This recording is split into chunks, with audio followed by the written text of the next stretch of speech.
उसी खुदा सारी दुनिया को दौलतमंद बनाने के कुदरत रखता है, मगर खुद उसकी जाती जरूरियात उसके पैरोकार यानी उसके यीशु मसीह के शिगिर्द से वो पूरी करते थे। एक दफा ये भी कहा गया कि मैं जिंदगी की रोटी हूँ, मगर अक्सर यीशु मसीह हमें जितने भी हम किस्से यीशु मसीह के बारे में जानते हैं या जितने भी हमें बाइबल में मिलते हैं, अक्सर यीशु मसीह पाका के हालत में पाए गए। एक दफा अपने शिगिर्द से कहा तुम्हारे पास कुछ खाने को है, यानी उसकी बशरी जरूरत का उसने उससे कहा कि मुझे भूख लगी है, मुझे खाना दो। ऐ ईमानदार बंदो, अपने ईमानदार बंदों से ये भी कहा कि मेरे बाप के घर में बहुत से मकान हैं, लेकिन ये भी फरमाया कि लुमड़ियों के लिए मांदे और हवा के परिंदों के लिए घोंसले होते हैं, मगर इब्ने आदम के लिए सर छुपाने की जगह नहीं। मुर्दा लाजर को कब्र से जिंदा बाहर लाने की कुदरत रखता है, मगर उस कब्र के आगे जो पत्थर रखा हुआ है उसे हटाने के लिए उसने लोगों से कहा। हाईली एक जेद आलम था जिसने जर्मन के इल्म को ये एक इंसान था। हाईली एक जेद आलम था, यानी वो बहुत ही आलम और फादर था, इल्म की दौलत से वो मालामाल था। उसने जर्मनी को इल्म और लिटरेचर से मालामाल कर दिया, लेकिन उसकी अपनी जिंदगी में गुर्बत के सिवा कुछ ना था। हाईली की जिंदगी में ऐसा वक्त भी गुजरा कि उसने अब एक वक्त फलों के छिलके खाकर शिकम सीरी की और खुदा का शुक्र अदा किया। सैमुअल जॉनसन ने सबसे पहले अंग्रेजी में डिक्शनरी लिखी, उम्दा किताब में तस्नीफ की, लेकिन सदैव ही उसके पांव जूतियों से महरूम रहे। जॉनसन इंग्लिस्तान का बाशिंदा था, साहिब इल्म और कलम का दानी था। कार्ल मार्क्स जर्मनी में पैदा हुआ और आखिरी अयाम इंग्लिस्तान में गुजारे। उसने सारी दुनिया की कुछ राकेट का सबक दिया। ये उन अच्छे इंसानों की बात कर रहा हूँ जो खुद तो बहुत अच्छे थे, लोगों को बहुत अच्छी चीजें देते थे, लेकिन खुद उनके पास गुर्बत दौलत की कमी थी।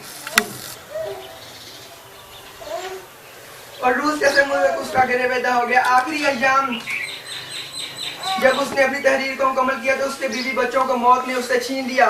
वो खुद कोड़ी कोड़ी को मोहताज हो गया, मगर दुनिया वालों के लिए मसावात का सबक को वर्षे में छोड़ गया। अहले दुनिया ने उसके फलसफा इश्तराकी को गलत रंग देने से भी गुरेज ना किया और खुदा को अपनी हद से बाहर निकाल दिया।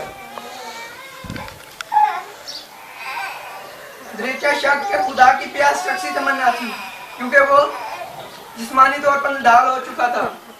तकरीबन यीशु मसीह जब पकड़वाए गए तो 15 घंटों के बाद उन्होंने पानी मांगा, यानी रात के जिस पहर वो पकड़वाए गए उसके बाद उन्होंने कुछ ना खाया और मुसलसल उन पर तशद्दुद किया गया। उनका लहू सारा बह गया और वो उनके जब हाथों में कील लगे तो साइड इन्फेक्शन हो गया और उनके बदन पर सूजन हो गई।